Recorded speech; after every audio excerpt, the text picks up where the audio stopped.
नमस्कार श्रोते हो, इरा ब्लॉगिंग मराठी या यूट्यूब चॅनलवर सर्वांचे हार्दिक स्वागत. आजच्या व्हिडिओमध्ये आपण ऐकणार आहोत तिची तपश्चर्या या कथेचा भाग 8. नंदिनीच्या मृत्यूमुळे मानसवर खूपच मोठा आघात झाला होता. त्यानंतर काय झालं पाहूया पुढे. नंदिनीच्या अपघाताचा ऐकूनच हळव्या मनाच्या उमाला पण खूपच वाईट वाटलं. ती मानसला म्हणाली, त्यावेळी तुमचं दुःख खूपच मोठं होतं. ते तुम्ही तुमच्या अगदी खूप जवळच्या मित्राला तरी सांगून मन हलकं करायला हवं होतं. कसं असतं ना, की दुःख आतल्या आत दाबून ठेवलं तर आपल्याला खूप मानसिक त्रास होतो. ते जर आपण कोणाला सांगितलं तर आपल्याला खूप हलकं हलकं वाटतं. यावर मानस म्हणाला, हो उमा, तुझं बरोबर आहे. पण आमच्या ग्रुपमध्ये सुद्धा आमच्या प्रेमाबद्दल कोणालाच काही माहिती नव्हती. आम्ही तसं ठरवलं होतं की अगदी खूप जवळच्या व्यक्तीला पण काहीच सांगायचं नाही. तरी ग्रुपमध्ये आमच्या सर्वांची गाढ मैत्री असल्याकारणाने आम्ही भेटलो की तिच्याबद्दल बोलत होतो. त्यामुळे दुःखाला हलकं करण्यासाठी ग्रुप एक ठिकाण होतं. सहसा आपला मुलगा प्रेमात पडला की त्याच्या आईला किंवा बहिणीला असं थोडंफार तरी जाणवतंच की आतल्या आत वेगळ्या मूडमध्ये आहे. तसं आईंना किंवा शीलाताईंना कधीच जाणवलं नाही का? उमाने विचारले. कधी कधी मी खूपच हवेत तरंगत असल्यासारखा वागायचो. गाणी गुणगुणायचो. बऱ्याच वेळा माझ्या तोंडात पण मुझे तुम मिल गए हमदम हे गाणं असायचं. तेव्हा आई मला खोदून खोदून विचारायची, काय रे, प्रेमात बिमात पडला नाहीस ना? पडला असेल तर वेळेवर सांग. उगाच आम्ही आपलं तुझ्यासाठी मुली पाहू आणि नंतर तू सांगशील की माझे एका मुलीवर प्रेम आहे. तसं व्हायला नको, कळलं ना? अच्छा, म्हणजे त्यांना तुमच्या वागण्यातील बदल जाणवला होता? अगं फक्त तिलाच नाही, तसं ताईला पण 2-3 वेळा जाणवलं. एकदा तर मी माझ्या रूममध्ये बसून नंदिनीचं स्केच काढत होतो आणि शीलाताई मला खालून हाक मारत होती, परंतु माझं लक्षच नव्हतं. शेवटी शीलाताई वर आली तेव्हा मी स्केच करताना तिने पाहिलं. तिने मला विचारलं की कोणाचं स्केच करतोय. तेव्हा मी तिला सांगितलं असंच एका पुस्तकाच्या मुखपृष्ठावरचं चित्र पाहिलं आणि ते रेखाटतोय. अर्थात तिला तेव्हा ते खरं वाटलं नाही, पण तिने विचार केला, आता नंतर याला बघूया. ती जेवायला बोलवायला आली होती. मग आम्ही खाली गेलो. त्यावेळी तुम्ही वाचलात तर. उमाच्या मनात आलं, नंदिनीचा विषय असल्यावर आणि संकोचपणे बोलतो. उमा, एकदा काय झालं माहिती आहे का? नंदिनीने माझ्यावर एक कविता केली होती. आम्ही टेकडीवर बसलो तेव्हा तिने मला ती दिली म्हणण्यापेक्षा तिने तिच्या गोड आवाजात वाचून दाखवली. त्या संध्याकाळच्या शांत प्रहरी तिच्या आवाजात ती कविता ऐकणे म्हणजे निखळ आनंद होता. खूप सुंदर कविता होती ती. तिने मला दिल्यावर मी तेव्हा माझ्या पॅन्टच्या खिशात ठेवली. घरी गेल्यावर काढून ठेवेन असा विचार केला आणि मग ती तशीच राहिली.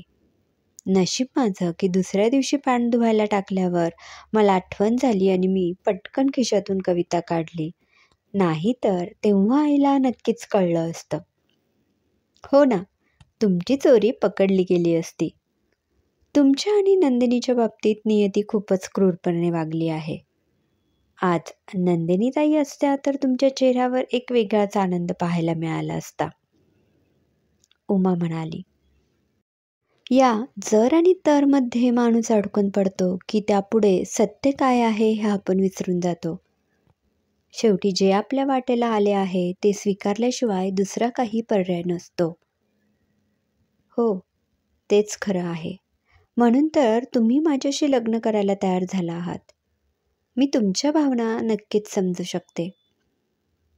उमा, तू खरंच खूपच समंजस आहेस. म्हणूनच तू मला समजून घेशील याची मला नक्कीच खात्री आहे. आमच्या घरी पण तू सगळ्यांना खूपच आवडली आहेस. तुझ्या स्वभावामुळे तू आत्ताच सर्वांना जिंकून घेतला आहे.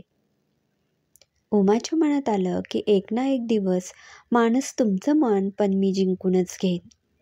मला कसलीच घाई नाही. असं म्हणतात की माणूस पहिलं प्रेम कधीच विसरू शकत नाही.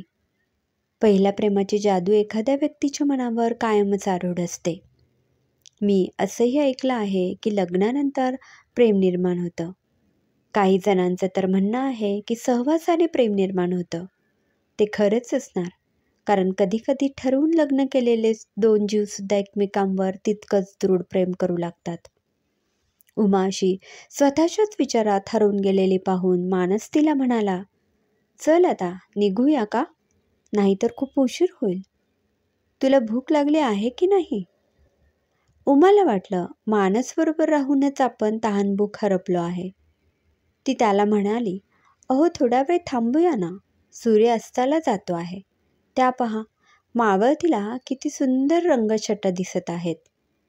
आता लगेचच सूर्यास्त होईल तेव्हा आपण जाऊया. तुझ्या एकंदरीत वागण्या बोलण्यावरून, स्वभावावरून मला असं वाटतं की तू सुद्धा कविता करत असशील तर मला नक्कीच वाचून दाखव. मानसबरोबर सूर्यास्ताचा सुंदर देखावा पाहताना उमाच्या चेहऱ्यावर सूर्यास्ताच्या विविध रंगछटा दिसत होत्या. सूर्यास्त झाल्यावर ते दोघे तिथून निघाली. उमाची इच्छाशक्ती खूपच प्रबळ होती. उमाच्या मनात आलं होतं की उठताना मानसने आपला हात धरला तर? झालंही तसंच. मानस उठल्यावर उमा पण उठली आणि ती एका दगडाला अडखळली. थोडी धडपडली इतक्यात मानसने उमाचा हात धरला. उमा मोहरून गेली. क्षणभरच उमाचा हात मानसच्या हातात होता. तितक्यानेही उमाला खूप आनंद झाला. ती स्थिर होताच त्याने लगेच तिचा हात सोडला आणि दोघी चालू लागले. ते गाडीकडे येत असतानाच एक गजरेवाली लहान मुलगी त्यांच्याकडे धावत आली आणि म्हणाली, ताई गजरा घ्या ना, बघा ना किती ताजा मोगरा आहे. थोड्याच वेळात ह्या कळ्या उमलू लागतील. ताई घ्या ना गजरा. उमाला गजरा घ्यावा असं खूप वाटलं, पण तिने नाही म्हटलं. अगं उमा घे ना गजरा, तुला मोगऱ्याचा गजरा खूप आवडतो ना? बऱ्याच वेळा तुझ्या केसात पाहिला आहे मी. उमाच्या मनात आलं म्हणजे हा माझ्याकडे बघतो तर. मानसने गजरा घे असं म्हणताच उमाने त्या मुलीकडून एक गजरा घेतला. अगं एकच गजरा काय घेतेस? तू नेहमी 2 गजरे माळतेस ना, 2 घे. त्या मुलीने अगदी तत्परतेने दुसरा गजरा पण दिला आणि पैसे घेऊन ती तिथून निघून गेली. उमाच्या मनात आलं गजरे तर मला घेऊन दिले, पण हे त्याने माळले तर किती छान होईल. तिने तिच्या मनःचक्षुने हे दृश्य आपल्या नजरेसमोर चितारलं आणि ती त्यात रमून गेली. ती तिथेच थबकलेली पाहून मानसने तिला विचारलं, अगं उमा कुठे हरवलीस? ते गजरे माळून घे, चल जाऊया, अंधार पडायला लागलाय. एरवी त्या दोघांच्यात प्रेमभावना असत्या तर उमाला कदाचित मानसला सांगावंच लागलं नसतं. त्याने स्वतःहूनच ते गजरे तिला माळून दिले असते. दोघे गाडीजवळ आल्यावर उमाने स्वतःहूनच गाडीचा पुढचा दरवाजा उघडला आणि ती गाडीत बसली. गाडी सुरू झाल्यावर मानसला जाणवलं की गाडीत मोगऱ्याचा सुगंध दरवळतो आहे. आज पहिल्यांदाच गाडीत असा मोगऱ्याचा सुगंध दरवळतोय. त्याला तो खूप आवडला. मानस गप्पच होता. त्याला पाहून उमा म्हणाली, आता आपण नंदिनी ताईंबद्दल बोलल्यामुळे तुम्हाला खूप उदास वाटत असेल. तुमचा मूड नसेल तर आपण नंतर कधी जेवायला बाहेर जाऊ. आता घरी परत जाऊया का? अगं नाही, तसं काही नाही. जाऊया आपण, आजच जाऊया. हे काय, आता येईलच रिसॉर्ट. रिसॉर्टजवळ येताच मानसने गाडी थांबवली. रिसॉर्टचं नाव सुद्धा खूपच सुंदर होतं, स्मृतिगंध. प्रवेशद्वाराजवळ सुंदर सुंदर शोभेच्या फुलांची रोपं दिसत होती. आतमध्ये हिरवंगार लॉन होतं. तिथे मध्ये इतर शोभेची रोपं लावली होती. वातावरण एकंदरीत गंधित झालं होतं. आतमध्ये शिरताच तेथील दारवानाने मानस आणि उमाला झुकून कुर्णीसाद केला. इतक्यात सुटापुटातील एक माणूस येऊन त्याने वेलकम सर म्हटलं. तेथील हॉल खूपच मोठा होता. सर्वत्र मंद निळसर प्रकाश होता आणि लहान आवाजात सुरेल वाद्यांची धून वाजत होती. मानसने सुंदर जागा बघून दोघं तिथे बसले. बसल्याबरोबर वेटरने पाणी आणि मेन्यू कार्ड आणून दिलं. त्या सर्व वातावरणात तुम्हाला बावरल्यासारखं झालं. मानस तिला म्हणाला, अगं अशी बावरल्यासारखी आखडून काय बसली आहेस? आरामात बस. मी अशी इतक्या मोठ्या हॉटेलमध्ये कधीच आले नाही, त्यामुळे मला जरा अवघडल्यासारखं वाटतंय. आता तुला माझ्याबरोबर नेहमीच यावं लागेल, त्यामुळे तू सवय करून घे. तुला काय आवडेल खायला? तुमच्या आवडीचे जे मागवाल ते मी खाईन. मला इथे काय मिळतं काहीच माहीत नाही. अगं मग ते तुझ्यासमोर मेन्यू कार्ड आहे ते बघ ना. इथे अगदी मराठी पदार्थापासून चायनीज, पंजाबी, साऊथ इंडियन सगळ्या प्रकारचे पदार्थ मिळतात. हो, म्हणूनच मला कळत नाही काय मागवायचं. हे बघ, आपण आधी काहीतरी स्टार्टर खाऊया आणि त्याच्याबरोबर कोणतं तरी सूप मागवूया. तुला कोणतं सूप आवडतं? पनीर आवडतं का तुला? मला टोमॅटो सूप आवडतं आणि पनीरचे पदार्थ आवडतात मला. मानसने त्याप्रमाणे ऑर्डर दिली. दोघे इकडे तिकडे पाहत होते. इतक्यात मानस तिला म्हणाला, उमा, तुझ्या आयुष्यात कधी प्रेमाचे क्षण आले का? कॉलेजमध्ये किंवा इतर कुठे कोणीतरी नक्कीच तुझ्यावर प्रेम केलं असेल ना? तुझी इच्छा असेल तर तू मला सांगू शकतेस. उमा विचार करू लागली. याला अमरबद्दल सांगावं की नाही? तसं तर अमरबद्दल आपल्याला प्रेम वाटत नव्हतं, ते फक्त आकर्षण होतं. तरी ती म्हणाली, खरं तर मी शाळेपासूनच नाकासमोर बघून चालणारी मुलगी आहे. तरी कॉलेजच्या पहिल्या वर्षाला असताना एका मुलाला मी आवडू लागले होते. तसंच मलाही तो आवडू लागला होता. पण आमच्यात तसं काही बोलणं होण्याअगोदरच तो कॉलेज सोडून निघून गेला. कदाचित तेव्हा प्रेम वगैरे काही कळतच नव्हतं. ते त्या वयातील आकर्षणच होतं. म्हणूनच तो सुद्धा कॉलेज सोडताना मला काहीही न बोलता निघून गेला. ओहो, इंटरेस्टिंग. म्हणजे जर तो मुलगा कॉलेजमध्येच राहिला असता तर कदाचित तुमच्यात प्रेमबंध निर्माण झाले असते. तुला आवडलं होतं म्हणजे नक्कीच तो सर्वच बाजूंनी परिपूर्ण असणार. असंच काही नाही. मी एकटी असताना पण मला कधीच त्याची आठवण येत नाही. ज्याच्यावर आपण प्रेम करतो त्याची आपल्याला नेहमी आठवण येते असते, हो ना? माझ्या बाबतीत तसं काहीच नाही. उमा, मी फक्त तुला एकदा बोलल्यावर तू तुझ्या मनातलं सारं काही सांगून टाकलं. खरंच, तू खूपच निर्मळ मनाची आहेस. उमाच्या मनात आलं, मी निर्मळ मनाची आहे, मी स्वभावाने चांगली आहे असं तुम्हाला सगळं वाटतंय खरं. पण तुम्ही माझ्यावर कधी प्रेम करू शकाल का? रिसॉर्टमधून उमा आणि मानस दोघेही जेवण करून निघाले. काळोख झाला होता. येताना मानसने परत FM ऑन केला तेव्हा एक मराठी गाणं लागलं होतं. पहिलीच भेट झाली पण ओढ ही युगांची, जादू अशी घडी ही या दोन लोचनांची. गाणं ऐकून उमा गालातल्या गालात हसली. जणू हे गाणं तिच्यासाठीच लागलं होतं. मानसच्या मनात काही नसलं तरी उमासाठी याच भावना होत्या. मानस चॅनल चेंज करायचा प्रयत्न करत होता, परंतु उमा म्हणाली, हेच गाणं ऐकूया ना. उमासाठी मानसला तेच गाणं ऐकावं लागलं. उमाच्या घराजवळ येताच त्याने गाडी थांबवली. गाडीचा आवाज ऐकून आई बाबा दोघेही बाहेर आले आणि ते मानसला म्हणाले, या ना आत, थोडी कॉफी तरी घेऊन जा. आत्ता जेवण झालंय, येईन पुन्हा कधीतरी. मानस उमाला बाय करून निघून गेला. मग घरात आल्यावर उमा आई बाबांना म्हणाली, तुमचं जेवण झालं ना? झोपला नाहीत अजून? आत्ता जेवलो आम्ही, जरा गप्पा मारत बसलो होतो. आता तुझ्या लग्नाची खरेदी करावी लागेल, त्याचाच विचार विनिमय चालला होता. तू नीट जेवलीस ना की मानस बरोबर असल्यामुळे अजून जेवणच नाही गेलं? आई, काहीतरीच तुझं. मी व्यवस्थित जेवले. आता कपडे बदलून झोपते मी. तुम्ही पण दोघं झोपा. बाबा, तुम्ही गोळ्या घेतल्या ना? हो मग, गोळ्या घेतल्या मी. अजून माझ्या निवृत्तीला 6 महिने आहेत, त्यामुळे तब्येत ठणठणीत ठेवायलाच हवी नाही का? बाबा, आता तुम्ही हळूहळू ट्युशन्स वगैरे कमी करा. आई, तू पण तुझी दगदग कमी कर, कारण आता माझं लग्न झाल्यावर तुझ्या मदतीला कोणीच नसणार.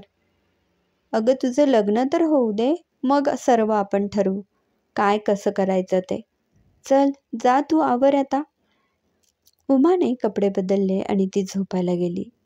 पण झोप काही तिच्यावर मेहरबान होत नव्हती. तिच्या डोळ्यासमोर मानस भेटला तेव्हापासूनच्या घटना तरळत होत्या. तिच्या मनात आलं, आपल्याला मानसने सांगितलं असलं की तो तिला पत्नीचा दर्जा देईल, पण त्याचं प्रेम आपल्याला मिळणार नाही. तरी पण तो खडूस नाहीये. आपल्याशी वागताना तो खूपच चांगला वागतो. ज्या गोष्टी आपण कधी अनुभवल्या नाही त्या आपल्याला तो नीट समजावून सांगतो. उमाला आधी वाटलं होतं की पहिल्या भेटीतच मानसने असं सांगितल्यामुळे तिला तो खूप रुक्षपणे वागवेल की काय.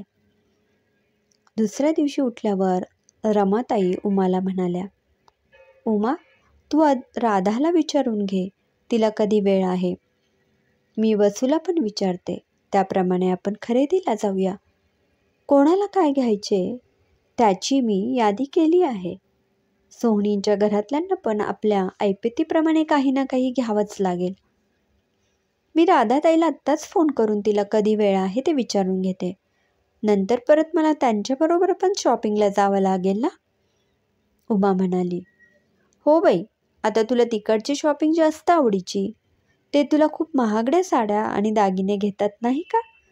रमाताई तिला चिडवत म्हणाल्या, आई असं काहीच नाही. मला तर तुझं आणि बाबांचं प्रेमच सगळ्या खरेदीपेक्षा खूप भारी वाटतं. आणि हो, तुम्ही जास्त खर्च करू नका. आता जो पैसा आहे तो नीट पुरवून वापरायला हवा. अगं, मी आणि बाबांनी रोजच्या खर्चातून थोडे थोडे पैसे बाजूला ठेवले आहेत. आम्ही जे पण काय करू सगळं व्यवस्थित करू. तू काळजी करू नकोस. अगं, राधाताई म्हणाली तिला उद्या 11 वाजता आपल्याबरोबर यायला जमेल. उद्या आपण तिघी जाऊया जेवण झाल्यावर. वसू मावशी तिच्या घरूनच येईल ना. दुसऱ्या दिवशी राधा आल्यावर जेवण झाल्यावर त्या तिघी शॉपिंगला गेल्या. उमाने जाणून बुजून महागड्या शोरूममध्ये जाण्याचे टाळलं. तेव्हा रमाताईंच्या मनात आलं की ती समजूतदार मुलगी आहे, सोनींच्या घरात अगदी सुखाने नांदेल. त्यांची खरेदी आटपून त्या दुकानाच्या बाहेर पडल्या तेव्हा त्यांना शकुंतलाताई आणि शीला भेटल्या. शकुंतलाताई म्हणाल्या, अरे तुम्ही पण आजच खरेदीला बाहेर पडलात का? झाली का खरेदी? रमाताई, तुम्हाला सांगते, एक रीत म्हणून तुम्ही मला आणि शिलाला साधीशी साडी घ्या. उगाच महागड्या साडी घेण्याच्या फंदात पडू नका. मानस आणि यांना सुद्धा फक्त शर्ट पॅन्टचा कपडा घ्या. बाकी खरेदी आम्ही करणारच आहोत. आणि माझ्या बोलण्याचं तुम्ही वाईट वाटून घेऊ नका. छेव, आता मला तुमचा स्वभाव चांगला कळला आहे. तुम्ही मला कधीच दुखावणार नाहीत हे मला माहीत आहे. तुमची खरेदी आटोपली का? हो, आम्ही पण आता घरीच निघालो आहोत. उमा, मी तुला 1-2 दिवसात फोन करेल, मग आपण खरेदीला जाऊया. हो, चालेल ना. त्या तिथून निघून गेल्यावर रमाताईंच्या ओळखीच्या एक बाई आणि त्यांची मुलगी वाटेत भेटल्या. अगं बाई रमा, कशी आहेस? आज अगदी तिघी एकत्र खरेदीला निघाल्या आहेत. अगं, आमच्या उमाचं लग्न ठरलं आहे ना, म्हणून थोडी खरेदी करतोय. हो, मला कळलं. मुलगा खूप श्रीमंत आणि घरंदाज आहे. देवाची कृपा. त्या बाई आपल्या मुलीकडे वळून तिला उद्देशून म्हणाल्या, बघ, असं देखणं रूप असलं ना की चांगली श्रीमंताची स्थळं मिळतात. त्यांचं बोलणं ऐकून राधाला खूप चीड आली. एकतर तिला त्या बाईची मुलगी किती आगाऊ आणि फटकळपणे बोलणारी आहे हे माहीत होतं. ती लगेच म्हणाली, मावशी, नुसतं सौंदर्य असून चालत नाही, तर त्याच्यासाठी वागणं, बोलणं, संस्कार हेही तितकेच महत्त्वाचे असतात. लग्न ठरताना हे सगळंच बघितलं जातं, नुसतं रूप नाही. त्या बाईला खूप राग आला आणि ती मुलीला म्हणाली, चल ग, आपण निघूया आता, उशीर होतोय. रमाताई राधाला म्हणला, कशाला तिला असं बोललीस? ज्याचं त्याचं नशीब. काय असतं ना, अशा लोकांची नजर लागते. आई, नजर बिजर काही लागत नाही. अशा लोकांना तिथल्या तिथे फटकारले पाहिजे. पुढल्या वेळी बोलताना त्या नक्कीच काळजी घेतील. उमाच्या घरची खरेदी तर झाली. आता सोहनीकडची खरेदी कशी होते, तिथे माणूस येतो का, ते पाहूया पुढील भागात. क्रमशः. लेखिका सीमा गंगाधरे. श्रोते हो, कसा वाटला कथेचा हा भाग कमेंटमध्ये नक्की कळवा. पुन्हा भेटूया कथेच्या पुढील भागात. धन्यवाद.